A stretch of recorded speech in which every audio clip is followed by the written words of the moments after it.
Donc moi, je fais un peu de la politique.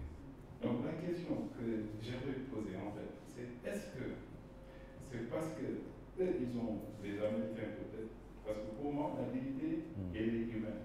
Tout être humain a besoin de dignité. Mais c'est pas, est-ce que ce n'est pas parce que là, aux États-Unis, ils ont le choix en fait, qu'ils se lèvent, ils veulent décider du boulot qu'ils vont faire aujourd'hui et demain, et qu'ici, contrairement, non seulement il n'y a pas de boulot, et ceux qui nous dirigent ne font pas tout, parce que je vous ai suivi à Piquet, et après ce que vous disiez, que en fait les gens, les dirigeants, ils font ce qu'ils peuvent. Les jeunes, ils doivent aussi voir ce qu'ils peuvent faire, what they can do for their country. You know? Donc, est-ce que ce n'est pas les dirigeants qui ne sont pas, en fait, qui ne sont pas encore mis sur le chemin du travail, pour offrir du travail à cette jeunesse, ou c'est parce que c'est la jeunesse qui elle-même est paresseuse? Je dis toujours à la jeunesse, la meilleure façon de trouver le boulot, c'est de le créer vous-même. Il y a beaucoup à faire à Richard Toll. Il y a beaucoup à faire au Sénégal. L'été, si vous n'êtes pas à l'école, vous pouvez faire ce que je faisais. Moi, j'étais apprenti maçon à Dakar. Pour avoir mon timbre de passeport de 15 000, il me fallait être apprenti maçon au centre, au village des arts de Dakar. Tout ce que je faisais, c'est que je prenais les briques ici, je mettais là-bas. C'était dur. Mais xeebu ma woon loolu sama biir dëkk 3 mois yi ngeen toog ci été bi vous pouvez trouver quelque chose l'été même bu ngeen joxut suñu waajur yi dara sax nga def dara sa poche pour jàppale sa bopp. Et puis le travail, ça donne de la dignité à l'homme. L'Américain, c'est ça, il ne demande jamais. Un Américain te demande de l'argent, tu lui donnes de l'argent, pour lui tu l'insultes. Un jeune Américain, tu fais ça, l'argent, il te regarde comme, why are you giving me money? I don't owe you nothing. You don't owe me that. Parce qu'il croit ça. Mais nous, au contraire, vous avez un frère ou un cousin qui est aux États-Unis ou en Italie, tout de suite, ton avenir, tu le colles à lui là. Tu sais, mon grand frère là, il est à Rome, il aide personne. Il ne veut même pas m'aider. Et on aime le mot aider. Le maire, il ne m'aide pas. Hein? Le conseil municipal, il ne m'aide pas. Et c'est très difficile même pour nos élus à cause de ça. Aux États-Unis, tu es élu, tu as un salaire, tu restes avec ton salaire. Tu verras aucune personne qui va venir dans tes portes là pour te demander de l'argent. Quand le citoyen américain il vient chez toi et tu es le maire ou adjoint au maire, comme notre oncle ici, je viens pour vous poser les problèmes de la ville. Il y a le chien là-bas, la nuit on ne dort pas, je ne sais pas qui a ça, mais il faut nous aider avec ça. Et il gère ça. De l'autre côté, il n'y a pas de sécurité la nuit, parce qu'on l'a élu pour ça. Il gère. Mais on met notre oncle ici. Sama nijaay Fatou sama yumpaañ Fatou nijaay Ibra ñi ci koñ bi ñëpp ku ci am ordonnance fii la ñëw xëy toog di ko xaar mu ñëw on l'attend. Ils n'ont pas de rendez-vous, ils ne demandent pas de rendez-vous, ils vont se bagarrer avec les sécurités pour dire que ñoo ko fal de fii lañ koy xaar kenn duñu mën a tere dem, n'est-ce pas tonton? Hein? Mu naan ma waxal may boy parce que loolu mooy réalité yi fii. Ak suñu culture aussi dañu am kersa suñu culture on ne peut pas venir fekk fi suñu mag ñi toog dañuy xaar ñu ne wax ne ah amuñu rendez-vous tey du ma la jël bu ko defee moom li si ñu ko owoon pour mu régler les problèmes collectifs au lieu mu toog journée boobu régler ko il faut mu xaj-xajal leen ci agenda bi te journée bi 8 heures de temps la ci am 9 heures ba 17 heures léegi ko ci jox 30 minutes 1h30 lay jël parce que juste 30 minutes dina la ci laaj na nga def ana njaboot gi mbaa defuñu dara alhamdulilah barakallah alhamdulilah balaa ñu la wax dëgg problème bi mooy bañ lay tàggu di dem buñ lay tàggu nag lañ ne la waaw bu ko defee ah ordonnance bi de moom fi mu ne ak kër gi de bàyyi ma fi dara foog nga jàpp ci léegi ci yërmandeem moom fekkee salaire am 1 million la mu ne assistantam joxal ma ko dara mu génn yeneen juróomi ngi toog mu war ko def ci 1 mois ñooñu ku ci dem te moom am na problème mu boppam ci kër gi ku nekk si ñun am na loolu war a yóbbu ay doomam ñu jàngi war a toppatoo këram fay électricité am ak ndoxam léegi day dem ba pression bi dafa ëpp doole léegi ñu jox yëpp dañu leen wax seen yeneen xarit yi maire bi nu mu baaxee moo gën ci maire yi ñi fi tegoon duñ joxe niñ nayee mais moom loo ko foo amee problème mu wax ko léegi ki nga koy wax aussi moom mu ngi ñëw toog su suba gi ne ah maire affaire bi métti na foog nga jàpp ci léegi nu muy mujj def salaire am jeex na mu ne secrétaire am budget maire bi lu ci def foofu mu ne ko beneen 1 million fi mu ne ah nu ñuy def dimbali kii ci ordonnance bi bu ko defee ba mu yàgg day mujj xaalis bi ñu war a bokk ñun moom la leen di jox léegi kan moo corrompu qui est corrompu? C'est la population, c'est nous, parce qu'on fait ces pressions à nos représentants. ba ma gisee américains yi ni ñuy liggéey ñoom kenn du dem ci mairie bi di laajte des problèmes personnels, on demande, on pose des problèmes collectifs. Mais nous, ku ci dem ci mairie wala ci président wala ci ministre, tu poses les questions personnelles. Et j'ai aimé avec les Américains cet patriotisme qui est vraiment collectif. te loolu aussi ñun jeunesse Sénégal ak Afrique war nañ ko cultiver bokk na ci li ma doon comparer. Quand c'est dur d'avancer, seul le dur avance. Et JFK, John F. Kennedy. Mais c'est vrai. Quand c'est dur d'avancer, tout le monde peut partir, tout le monde peut avancer. Mais quand c'est dur, seuls les durs vont avancer. Ça, je l'ai vu, je l'ai vécu. Quand j'ai quitté Kaolack, puisque dans nos cars rapides et dans nos Ndiagadjaï, souvent, nos chauffeurs sont vraiment des poètes. Ils vont toujours écrire quelque chose. Vous vous rappelez, jusqu'à présent? Alhamdulillah, Sant Seribi, Seul Dieu, je sais pas quoi. Ce jour-là, c'est ce que j'avais vu. Et c'était dur pour moi d'avancer à ce temps. C'était dur parce que j'avais même pas 50 francs CFA pour prendre les cars rapides. Je ne savais pas ce que le lendemain me réservait. Demain, si j'aurais cet avenir, je n'avais pas d'appui. Mais je l'avais au fond de moi. Il fallait le trouver. C'est le courage et l'audace de rêver. Et le courage de poursuivre ses rêves. Parce que chacun de vous ici, j'espère que vous avez des rêves. Parce que chacun de vous ici est spécial, vous êtes riche. Tout le monde, c'est ici d'abord. Allah vous a donné ça. Et si vous croyez à ça, et vous vous donnez les moyens, vous vous battez, vous pouvez tout faire, il n'y a pas de miracle. Tout le monde a une part de responsabilité. Nos politiques doivent faire mieux. Mais nos jeunes doivent faire encore plus. Parce que c'est leur avenir. Vous voyez, et je parlais de la même chose à Pékin. Ils ont coupé ce qu'ils veulent, ils ont mis ce qu'ils voulaient mettre. Mais mon discours, c'est le même discours que je tenais à Paris, que je suis en train de faire. Ce n'est pas un discours contre quelqu'un. C'est un discours pour réveiller les consciences à la jeunesse africaine, mes frères et sœurs.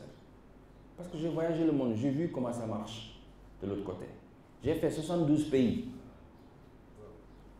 72 pays, c'est de la connaissance. Parce que si vous voulez savoir tout ce li ñu bind ci livre yi bokk te li ngay gisal sa bopp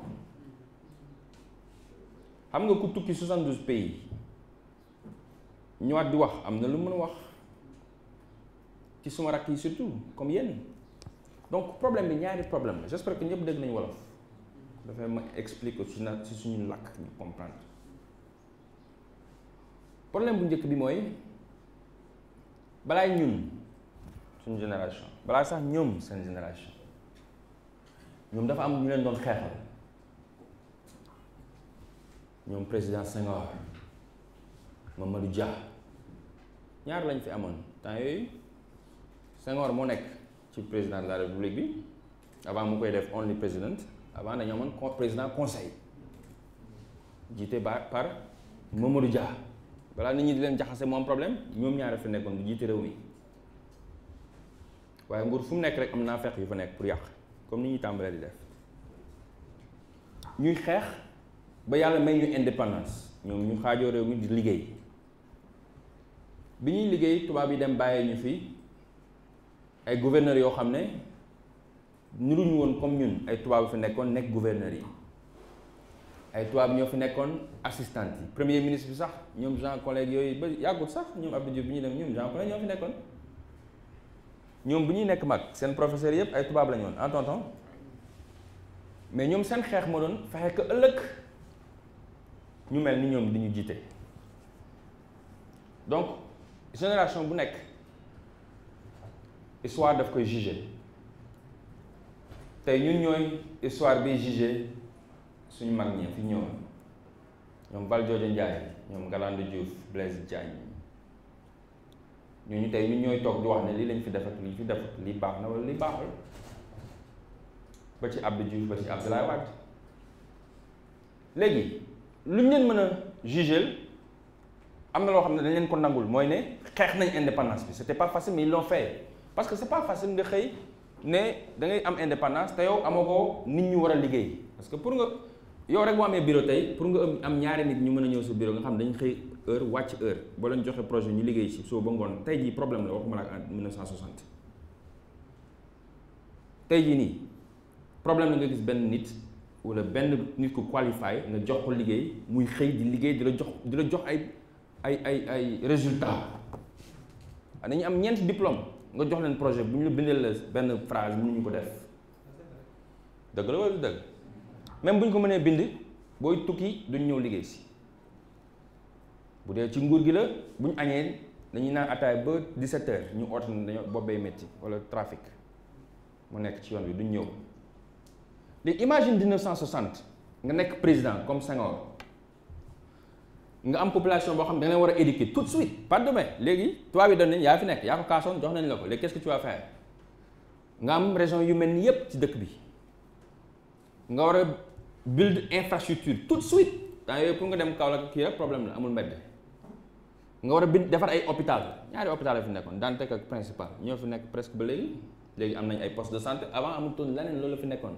docteur yëpp ay tubaab la ñu woon nga war a def éducation boo xam ne docteur dañu war a gaaw daaw nekk ñu comme ñun parce que tubaab yaa ngi tàggoo tu comprends ce que je veux dire nga war a build educational system boo xam ne moo war a jàngal xale yi pour ëllëg pour ñun bu ñuy ñëw ñoom ñu ngi xool loolu parce que xam nañ ne histoire dañ leen juger ma léegi bu ngeen xoolee yooyu yëpp nga war a def sécurité ci dëkk bi police bi ñu war leen a former te ñuy sol sax dañ ko war a créer fii loolu nekk problème suñu gouvernement yi ba tey mooy seen problème ah dañoo yaakaar ni jiite réew dafa xëy rek def ko da ngay xëy def ko du noonu ah y a des problèmes très complexes ñoom yi ñuy jànkonteel mënuñ leen ko expliquer yéen nga war a dagg dëkk bi ut ay géomètres yoo xam ne li ñu koy dagg ne mbedd mi fi la ñuy aw mbedd mi fi la ñuy aw fii dañ koy def ay kër fii dañ koy réserver pour forêt yi loolu xam-xam la laaj te amuñu woon ni ko mën a def il faut que ñu traîne leen n'est-ce pas tonton léegi nañ leen juger boo leen juger am na ñoo xam ne dañ wax ne au moins loolu réussir nañ ko n'est-ce pas léegi ñoom ñoo fi nekk tey suñu noon tonton yi waaye lu ñu leen mën a juger xam nga ndaw ñi ñun dañoo gaaw ci aussi pointer doigt fii léegi 5 ans 10 ans du ngeen amati ku leen di pointer doigt de parce que ñu ci bëri si ñoom dans 15 ans 20 ans dañuy retraité léegi toog di ñu xool nag ñoo ci des léegi lu tax may wax yi c'est pour yéen ngeen réfléchir responsabilité yi ñuy xaar Afrique dafa bëri ba tey suñu dëkk yi waxuma ko Sénégal kese bi may wax Pikine Afrique a tax mais moi je suis un africain je suis un panafricain je suis un mondialiste je parcours le monde pour l'autonomisation de la jeunesse donc je disais suñu lampe yi buy tàkk xuy xamaj ci dëkk yi pas seulement le Sénégal Kenya nga ma jógee la même chose Mauritanie bi ma jógee barki dem la même chose moo tax may def électrification rurale de l'Afrique dans 16 pays en Afrique ak Akon lampe yooyu tax war a tàkk yéen a ko war a def 630 millions d'Africains n'ont pas d'énergie aujourd'hui bu timis jotee ci le noir la ñuy dëkk dama daw ba ay kaay ci biir Mali ci àll bi di électrifier ay village su ma ronkoñ dafay tuuru. dama daw ay Maradi ci Niger ci dëkk bu nekk ci Afrique pour électrifier ko ba fii ay Combox gannaaw Pout ba fa duggee la guddi mais dañ doon jooy ñoom ba ñu dundee ba léegi yaakaaruñu ëllëg danañ gis lampe seen biir dëkk boobu suñu yaay ya fa nekk barke alxuraan 20h bu jotee mënuñu am lampe Combox sorewul 1 heure de temps la ak Dakar waaw loolu ñun dañuy toog rek di xaar ñi ñu def ko la leen di blâmer pour forever. doomu américain yi départ ñoom xalaatatuñu affaire lampe naar yi ñu dendal fii Maroc xalaatatuñu loolu naar yooyu ñoom ñu ngi ci 98% population bi am nañ électricité léegi yéen loolu yéen a ko war a régler am na yéen problème éducation bi ñun ñoo ko war a régler emploi bi ñun ñoo ko war a régler léegi qu'est-ce qu'on va faire mooy li ngay def tu t'engages aujourd'hui kii li mu mën mooy ingénieur mu gën ci góorgóorlu pour nekk ci expert parce que ëllëg suñu réew mu koy xaar man li ma mën maa ngi koy def aussi pour que sama réew may xaar léegi pour répondre pour finir sur cette question bi mooy ñaari responsabilités yi moo fi nekk jeunesse bi am nañ ci part waaye ñoo ci ëppali part suñu mag ñi liñ defoon liñ mën ñu ngi koy def problème yi ñu leen teg wax naa leen ko léegi oto boo ko tegee lu attanul pour mu daw problème lay nekk suñu leader yi bëri fii mënuñu def tous parce que ñu ñoo leen teg problème yi ñu leen war mais liggéey mu ngi ci dëkk bi boo ko buggee am na fi ñoo xam ne demuñ ci kaw tukki wuñ te ñoom ñoo ëpp lu ñuy def ñun ci biir dëkk bi te ngeen fi ko ñu wax Babacar Ngom bu Sédiment ci àll bi la tàmbalee di jaay ay ginaar ñu koy reetaan ay Kër Massar foofu la demoon dëkk fa moo ma ko waxal boppam de dégg ngeen Sédiment te ay milliers de jeunes ñu la ñuy jël ñu leen di liggéeyal ci dëkk bi bokk ci économie dëkk bi ba pare autosuffisance bi fi am tey ñoom joué nañu ci rôle bu gën a am importance ci eggs and chicken nen bi dañ ko daan jëli bitim réew léegi fii lañ koy defaree di ko yóbbu ci yeneen réew yi loolu donc Sénégal moo ko def ku tukkiwut jàngiwut ci université yi ñu xam dégg ngeen fi Serigne Boub jàngut sax moo yore centre moo yore CCBM moo yore chambre de commerce du Sénégal ak Kaolack yëpp moo ko jiitee suñu mbokk boole ñu ngi fii demuñ ci école yi mais économie bi ñoo ko yore ana ñoom Cheikh Amar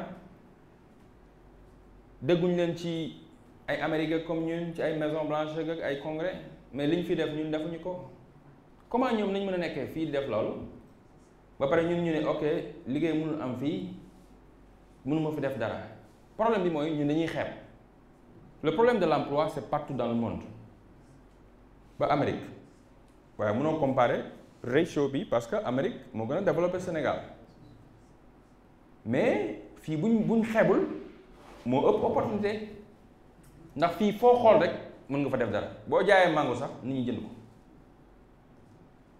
foo xool mën nga créer entreprise problème bi mooy ñu bëri ñun dañuy jàng ba pare xaar ku ñu jox liggéey loolu moo tax may def entrepreneuriat pour xale yi ñu bàyyi ko bu ñu xalaatoon entrepreneuriat wallaahi mën nañ changer suñu dëkk bi donc mon frère responsabilité man dama ci am lu mu war a jouer man mënuma toog di blâmer jeunesse bi ak suñu njiit yi sans ma def dara Sénégal dafa def ci man loo xam ne moo ma jàngal alphabet bi ba ma am bac ma doog a dem Amérique dafa amoon ku fay éducation bi da doon am ku doon fay taxe ñuy fay professeurs yi xaw ma kooku kan la waaye dëkk bi la sécurité bi ma amoon fii ba mën fi am 22 ans sama famille am ko dafa am ko fay bu problème amee ñu oo police mu daw ñëw bu lakk amee ñu oo the firefighters ñu daw ñëw loolu am na ko fay essence boobu parce que pour comprendre tes responsabilités dans ton pays il faut voir d'abord ce que le pays te donne te le pays vous donne beaucoup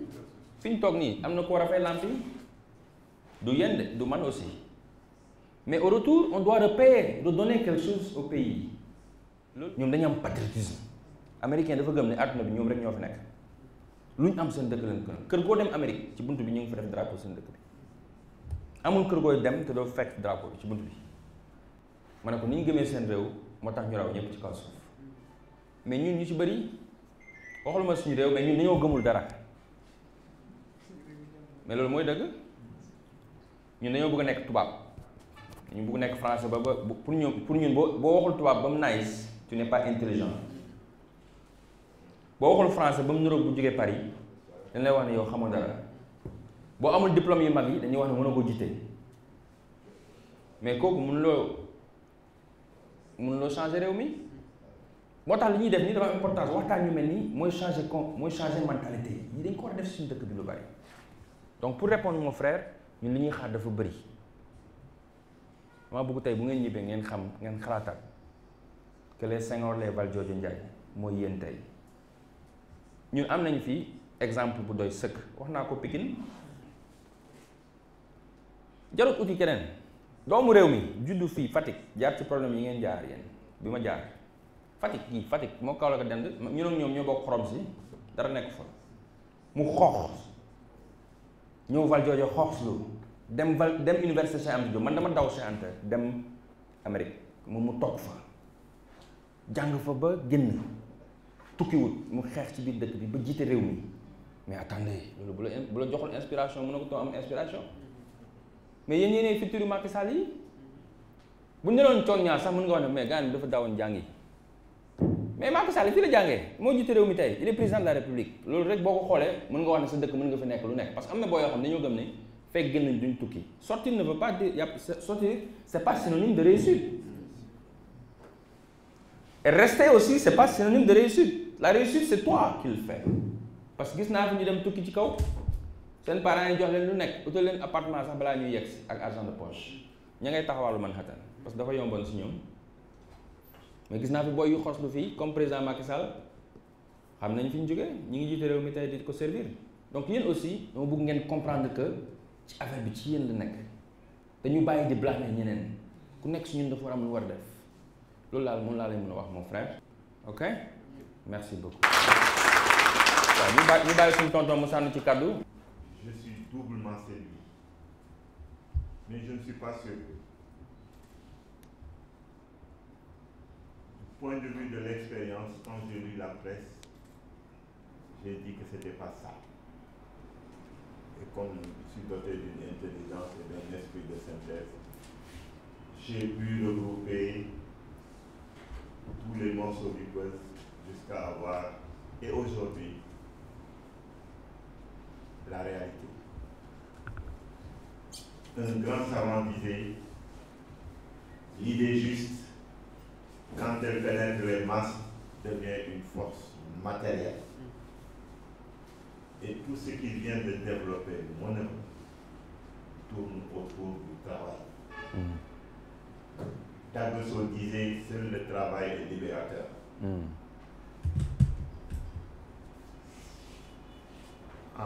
Chez nous, on dit qui ne cotise pas, gagne pas. Tu ne peux pas ne pas travailler et espérer avoir autre chose. Cette autre chose-là n'est rien d'autre que l'effort d'un autre.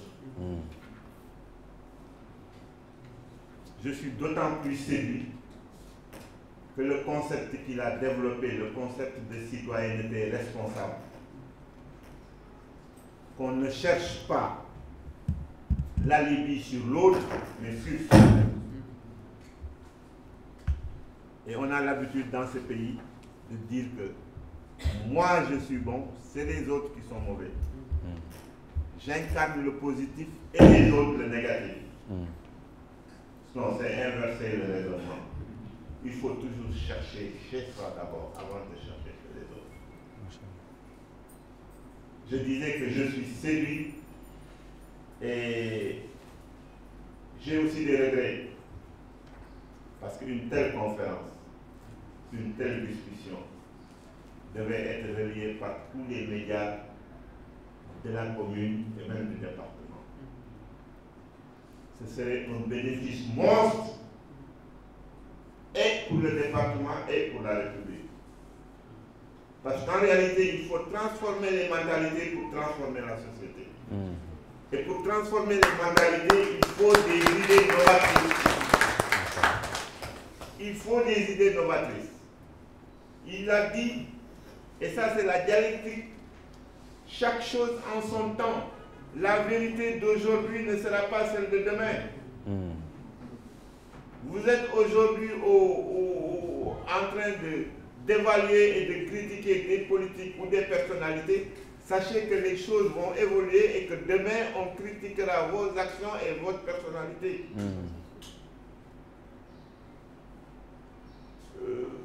Le temps presse, mais je crois qu'il y a des choses extrêmement importantes, notamment un comportement citoyen. Il a dit, surtout dans le développement local, si les localités ne peuvent pas émerger, c'est un problème de mentalité, parce que chacun pense que le budget de la municipalité, c'est pour les individus pris à part. Chacun amène sa facture d'électricité, son ordonnance, sa bourse, ses droits d'inscription, sa location, etc. Nous sommes beaux, Dieu fait.